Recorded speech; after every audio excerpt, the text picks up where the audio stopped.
Okay बेटे, आज हम ये क्वेश्चन डिस्कस करेंगे। ये हाफ रिंग है हमारे सामने, मास एम और रेडियस आर की, इस हॉरिजॉन्टल सरफेस पर प्लेस्ड है।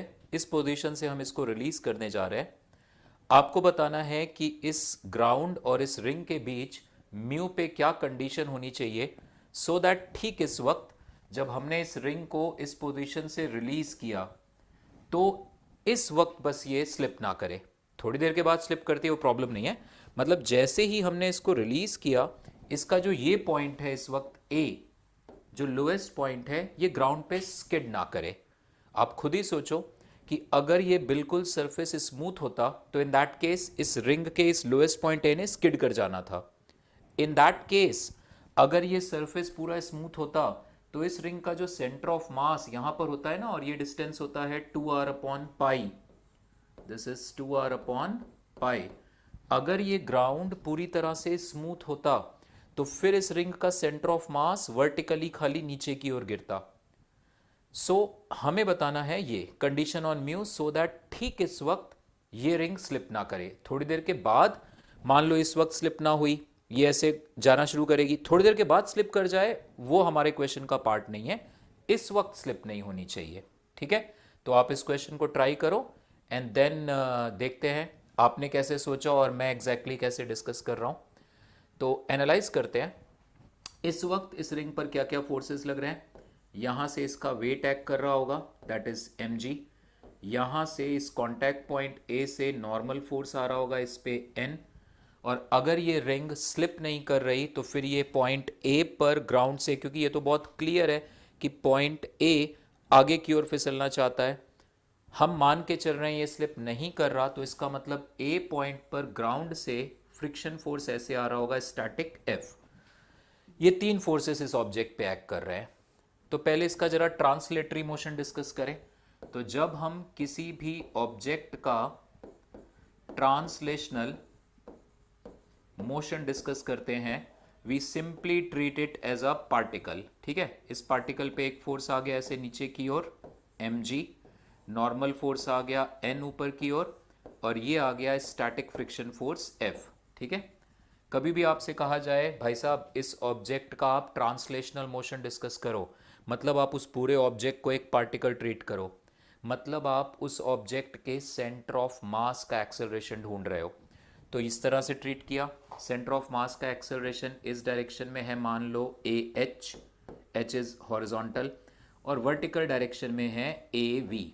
क्योंकि यहाँ से साफ दिख रहा है कि अगर ये रिंग इस वक्त पॉइंट ए के अबाउट प्योर रोटेशन, भाई पॉइंट ए अगर स्लिप नहीं हो रहा तो ठीक इस मूवमेंट पर, इस इंस्टेंट पर ये आधी रिंग ए के अबाउट प्योर रोटेशन में, okay, it will simply behave कि ये ए के अबाउट ऐसे प्योर रोटेशन में जाना चाहती है। तो अगर ए के अबाउट ये प्योर रोटेशन में जाना चाहती है, ओमेगा इस वक्त है नहीं। थोड़ा सा अगर मैं रोटेशन का आपको रिकॉल कराऊं कॉन्सेप्ट, तो ये कोई भी हमारे पास ऑब्जेक्ट है, ये इस पॉइंट के अबाउट, ये ए पॉइंट है, ये ऑब्जेक्ट प्योर रोटेशन में जाना चाहता है with angular acceleration alpha and angular velocity omega. तो जब भी एक रिजिड बॉडी प्योर रोटेशन में है तो उसके सारे पॉइंट घूमते हैं सर्कल में, और सर्कल में घूमते हुए पार्टिकल का एक्सेलरेशन होता है टेंजेंशियल अल्फा आर और रेडियल ओमेगा स्क्वायर आर।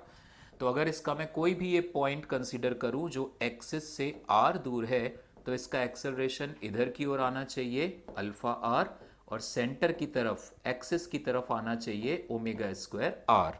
हमारे इस क्वेश्चन में यहां पर ओमेगा तो है नहीं, अल्फा है।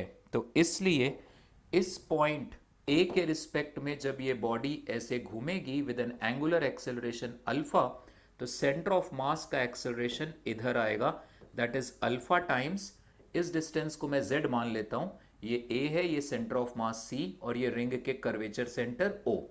तो a से c तक की डिस्टेंस को z माना तो ये एक्सेलरेशन अल्फा z। तो इसका मतलब सेंटर ऑफ मास के पास एक हॉरिजॉन्टल और एक वर्टिकल एक्सेलरेशन है, उसको मैंने ए एच और ए वी माना। तो यहां से मेरे पास इक्वेशन क्या बनेगी, this F is equal to mass into acceleration in the horizontal direction. ये पहली इक्वेशन आ गई। वर्टिकल डायरेक्शन में इक्वेशन बनेगी हमारे पास mg minus N is equal to M times acceleration in the vertical direction, ये दूसरी इक्वेशन।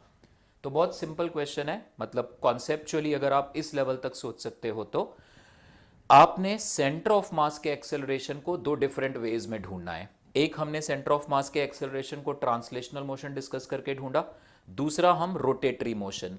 क्योंकि इस वक्त इस पॉइंट ए का एक्सेलरेशन जीरो है तो हम torque equal to I alpha इसके अबाउट, आपको पता है ये बात, जब एक बॉडी मोशन में होती है आप torque equal to I alpha या तो सेंटर ऑफ मास के अबाउट लगाओ या फिर इस पॉइंट ए के अबाउट। सेंटर ऑफ मास के अबाउट जाओगे तो थोड़ी मुश्किल आएगी क्योंकि एन और एफ दोनों का टॉर्क लेना पड़ जाएगा, इसलिए हम ए के अबाउट इसका टॉर्क कैलकुलेट करके और वहां से हम फिर सेंटर ऑफ मास का एक्सेलरेशन निकालेंगे। So if I consider this half ring like this, इस तरह से ये हाफ रिंग ऐसे है, इस पॉइंट के अबाउट आप टॉर्क ले रहे हो तो torque is only because of this gravity force, ये mg है। परपेंडिकुलर डिस्टेंस ये आ जाएगा, that is 2r upon pi. So इस पॉइंट के अबाउट अगर मैं torque equal to I alpha equation use करूंगा तो टॉर्क की वैल्यू आएगी mg into 2r upon pi, ये टॉर्क की वैल्यू आई इस हाफ रिंग का जिसका मास m और रेडियस r है इसके about moment of inertia.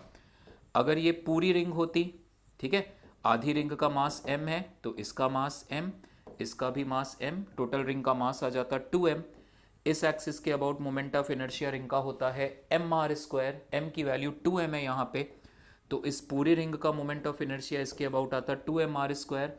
Parallel axis theorem से इस पॉइंट के अबाउट मोमेंट ऑफ इनर्शिया निकालते पैरेलल एक्सिस थ्योरम से, तो 2mr square plus 2m times r square, ये आता 4m times r square. Now about this axis ये आधा हिस्सा और ये आधा हिस्सा आइडेंटिकल है, तो इसलिए 4mr स्क्वायर में इसका और इसका मोमेंट ऑफ इनर्शिया बराबर बराबर होगा, तो ये आई की वैल्यू यहां से हमारे पास आ जाएगी 2mr स्क्वायर इंटू अल्फा।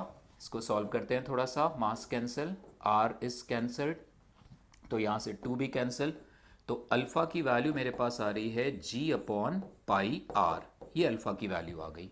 सो इसका मतलब ये डिस्टेंस अगर z है तो इसका मतलब सेंटर ऑफ मास का एक्सेलरेशन इस डायरेक्शन में आ रहा है अल्फा z, ठीक है। So acceleration of centre of mass we get as alpha z।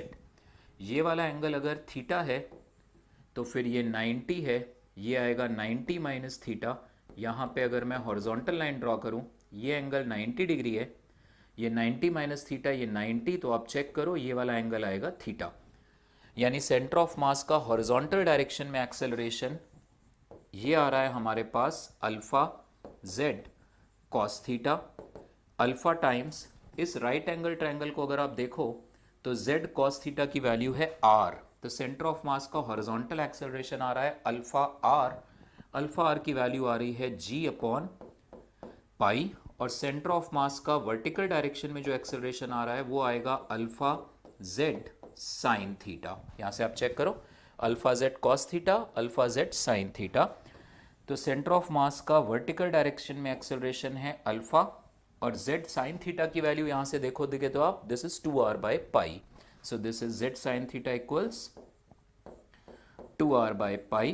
तो यहां से हमारे पास ये अल्फा की value g by pi r हम सब्सटीट्यूट करेंगे, so that is g by pi, r cancel हो जाएगा, सो this is 2g upon pi square. ये आ गया सेंटर ऑफ मास का वर्टिकल। बस अब ये हॉरिजॉन्टल और ये जो वर्टिकल एक्सेलरेशन हमने ढूंढे, ये ऊपर जो हमारे पास इक्वेशन थी जहाँ पे हमने ये यहाँ पे सब्सटीट्यूट करके f की वैल्यू निकालो और n, and then you can write f is less than or equal to mu n। तो बस अब सॉल्विंग ही बची है इसमें, f equal to m times A H, तो यहाँ पे सॉल्व करते हैं, this f is equal to mass into A H की वैल्यू आ रही है g अपॉन पाई, ये आ गया फ्रिक्शन फोर्स।